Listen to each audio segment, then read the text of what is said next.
নতুন বছরেই দক্ষিণ দিনাজপুরবাসী পেতে পারেন বালুরঘাট থেকে 2টি দূরপাল্লার ট্রেন। সুবিধা পাবেন প্রতিবেশী জেলা মালদা ও উত্তর দিনাজপুর বাসীরাও।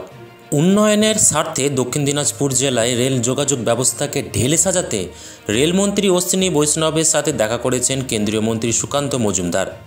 রাজ্যের 61টা রেল প্রকল্প, যার মধ্যে দক্ষিণ দিনাজপুরের একাধিক রেল প্রকল্প যুক্ত রয়েছে, সেই সমস্ত রেল প্রকল্পগুলির বাস্তব রূপায়ণে রাজ্য সরকারের সাহায্য প্রার্থনা করলেন তিনি।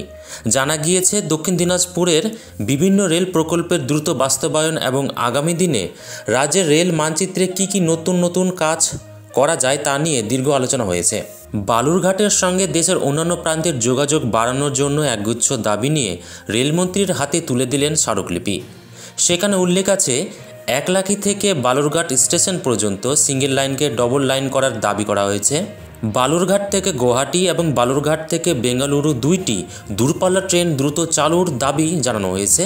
এছাড়াও বুনিয়াদপুর কালিয়াগঞ্জ রেল লাইন সম্প্রসারণের কাজ, গঙ্গারামপুর রেল স্টেশনকে অমৃত ভারতের আওতায় আনা, দৌলতপুর স্টেশনে তেবাগা ও হাওড়া বালুরঘাট এক্সপ্রেস ট্রেনের স্টপেজ, দৌলতপুর হাট স্টেশনের মান উন্নয়ন, বালুরঘাট শিলিগুড়ি ইন্টারসিটি এক্সপ্রেস ট্রেনের রামপুর বাজার স্টপেজের দাবিপত্র রেলমন্ত্রীর হাতে তুলে দিয়েছেন ডক্টর সুকান্ত মজুমদার।